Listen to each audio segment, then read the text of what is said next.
तो भाई कहते हैं ना, रास्ते कितनी मुश्किलों, बस हार्ड वर्क करना चाहिए, सफलता मिली जाती है। ये हमको मेन इवेंट जे ऊसो से सीखनी चाहिए। तो भाई बातें करने वाले आज जे ऊसो रॉयल रंबल जीतने के बाद क्या हुआ, और फैंस की भी बड़े अजीब से चीज़ें आई हैं और थोड़ा सा इसको पचाने में भी टाइम लगा है। तो उन सारी चीज़ों के बारे में बात करेंगे, रोमन रिंग्स का और ये सेथ रॉलिंस और सीएम पंक का सागा, इसके बारे में, और जो रिटर्न्स हुए हैं उन सारी चीज़ों के बारे में। तो आपको कुछ नहीं करना है, देखना है वीडियो को लास्ट तक। तो चलो भाई स्टार्ट करते हैं और डिस्कस करते हैं रॉयल रंबल के बाद की चीज़ें।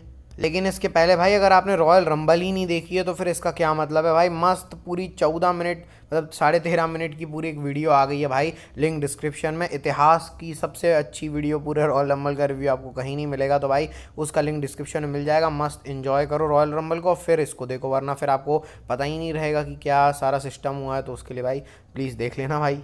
तो स्टार्ट ही कर लेते हैं हम लोग जे ऊसो और ये पूरे रॉयल रंबल की कहानी से। आप ट्रिपल एच का ट्वीट देख सकते हो, टिकट्स पंच्ड करके ट्रिपल एच ने लिखा हुआ है कि भाई जे ऊसो और शार्ट फ्लेयर को उनकी टिकट टू रेसलमेनिया मिल गई है, और फोटोज़ उन्होंने डाली हैं ट्रिपल एच ने। तो भाई मस्त है। और फिर उसके बाद जे ऊसो जब जा रहे थे, उससे पहले आप ये दोनों फोटो देख सकते हो भाई, शार्ट फ्लेयर और जे ऊसो की, दोनों का पोज रेसलमेनिया की तरफ जो उन्होंने साइन किया है भाई। मतलब अच्छा लग रहा है देख के भी। सारी बातें करेंगे शार्लेट के बारे में तो कम, लेकिन जे ऊसो के बारे में बड़ी बात करने वाला हूँ मैं। सबसे पहले तो जे ऊसो जब जा रहे होते हैं तो जे ऊसो ने सबको बोला कि भाई अब ये मेरा टाइम है, ये मेरा एरा है, और इसको तुम लोग इन्जॉय करने वाले हो, पसंद करने वाले हो, यीट करके जे ऊसो बोलते हैं।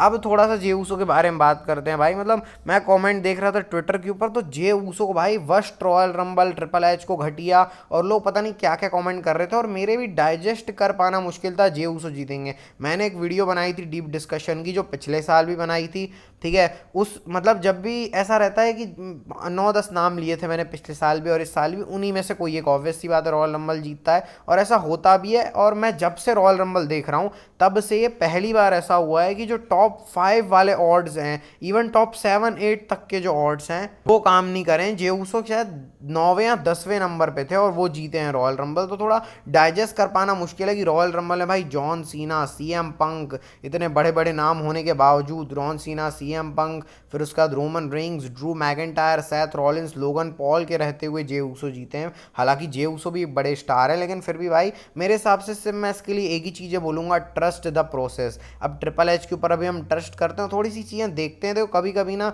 ये सरप्राइजेस भी अच्छे होते हैं। मैं बोलूँगा ना, ज़्यादा ही घुस जाओगे ना अगर हर चीज़ों में, तो फिर उसको पर्सनल लेना शुरू कर दोगे।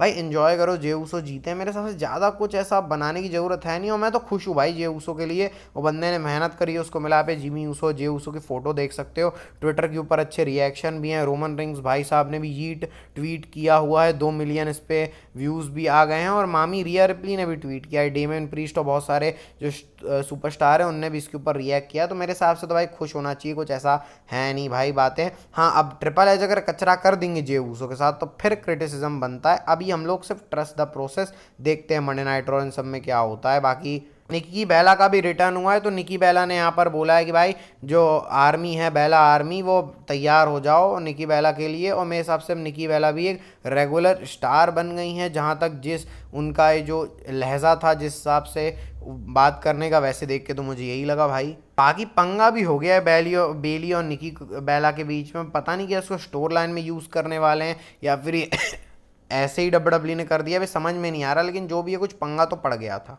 अच्छा, रेसलमीनिया का आप ये दर्शन भी कर लो भाई। रेसलमीनिया 41 का जो लोगो है, जो पोस्टर है, इसको जो भी बोलना चाहो, ये है लॉस वेगस रेसलमीनिया करके, और पत्ते बने हुए हैं भाई। ये इंटरेस्टिंग लग रहा है। इस बार की थीम जो है वो अलग है, हर बार की रेसलमीनिया से थोड़ी यूनिक सी डब्ल्यू ने रखी है। हालांकि आइशो स्पीड जो रॉयल रंबल ने पिटे थे, उसके बाद उनकी हालत आप देख सकते हो भाई।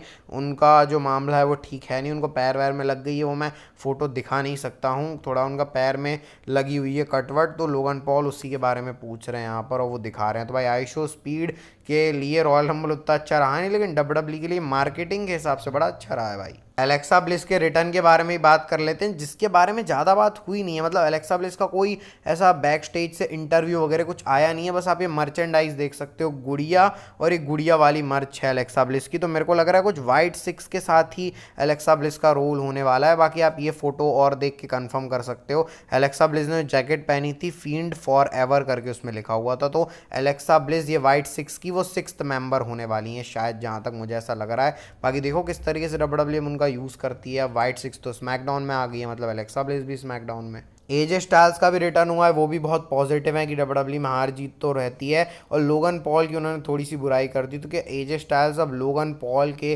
पीछे पड़ने वाले हैं। मे बी इंटरेस्टिंग ये भी चीज़ें। ट्रिपल एच ने भी रोस्ट कर दिया फैंस को। उन्होंने बोल दिया भाई जो चीज़ें रहती हैं प्रेडिक्टेबल होना चाहिए, जबकि प्रेडिक्टेबल हुआ नहीं। और डर्ट शीट्स के रिगार्डिंग भी उन्होंने पेल दिया कि भाई इनके ऊपर भरोसा मत करो, जे उसो जीतने वाला है, ऐसा वैसा करके। तो ट्रिपल एच तो भाई अपने फुल मज़े में है।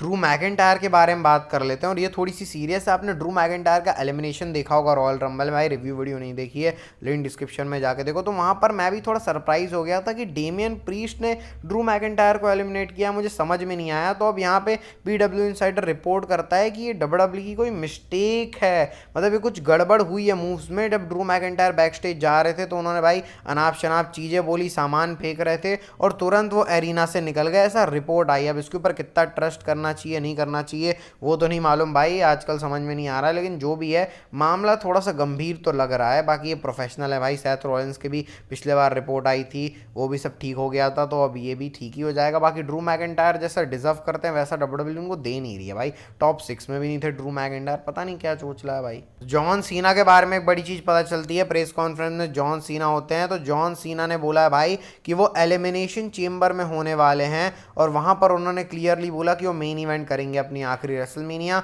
और बनेंगे 17 टाइम वर्ल्ड चैंपियन। और जॉन सीना ने बोला it is good for the business, ऐसा करके जॉन सीना ने बोला। भाई ये जॉन सीना कुछ डिफरेंट लग रहा है, और जॉन सीना ने खराब चीज़ ही बोल दी भाई कि शायद अब आपको शायद जॉन सीना जो है सीधे एलिमिनेशन चेम्बर में ही दिखे। अब यार ये पेलने वाली बात है डब्ल्यूडब्ल्यूई को कि भाई आखिरी साल है इसमें, तो जॉन सीना आ जाओ। पता नहीं उनका कोई मूवी शेड्यूल है भाई, मत करो ना एक साल मूवी, डब्ल्यूडब्ल्यूई में दे रहे हो तो अच्छे से दो। हर वो फिर वही पार्ट टाइम वाला कर रहे हो, तो इससे अच्छा फिर मत ही आओ ना भाई, फिर फ्रस्ट्रेशन आ जाती है। तो जॉन सीना आओ भाई वीकली शोज़ के अंदर, थोड़ा देखो, प्रोमो वोमो कट करो, थोड़ा हमें भी मज़े लेने दो भाई, ऐसा मत करो भाई। अब क्या कर सकते हैं उसे, लेकिन ठीक है अब जो भी है जैसा भी है। अब जॉन सीना शायद आपको एलिमिनेशन चेम्बर में देखने को मिलेंगे। आखिरी में जाते आते रोमन रिंग्स के बारे में बात कर लेते हैं। तो भाई रॉयल रंबल खत्म होने के बाद रोमन रिंग्स भाई साहब के हाल कुछ ऐसे थे, उनको समझ में नहीं आ रहा था कि वो एलिमिनेट हो गए। एकदम अजीब टाइप का रिएक्ट कर रहे थे रोमन रिंग्स कि मेरे को रॉयल रंबल में जाना है। पॉल हेमन उनको समझा रहे हैं भाई ट्राइबल चीफ आप एलिमिनेट हो चुके हो। तो ये फोटोज़ के थ्रू आप देख सकते हो रोमन रिंग्स का चेहरा भाई कि वो एकदम शॉक में है। और बाकी उनको ये आप फोटो और देखो, सेथ रॉलिंस ने पेल दिया पॉल हेमन को दिखा के, आप देख सकते हो किस तरीके से रोमन रिंग्स और जो सीएम पंग है उनकी पिलाई हो गई है। तो इन तीनों के ही बीच में डब्ल्यूडब्ल्यूई कोई तमाशा बनाने वाली है। देखते हैं किस तरीके से डायरेक्शन जाती है डब्ल्यूडब्ल्यूई की। हालांकि मैंने क्लियरली बोल दिया था कि भाई जॉन सीना तो एलिमिनेशन चेम्बर तक का ही मामला है, और ये जो रोमन रिंग्स और सीएम पंग की खिचड़ी है इसमें अब सेथ रॉलिंस का भी जो मामला है वो ऐड हो गया है। तो देखते हैं गाड़ी किस तरफ चलती है। अगर आपको आज का वीडियो अच्छा लगा हो तो भाई लाइक कर देना, दूसरा वीडियो कर दो भाई लाइक। रॉयल रंबल की सारी बातें डिस्कस हो गई हैं, आगे भी डिस्कस करेंगे। बस मिलते हैं आपको कल के वीडियो में। हेल्थ का ध्यान रखना, health is wealth. Bye bye and take care.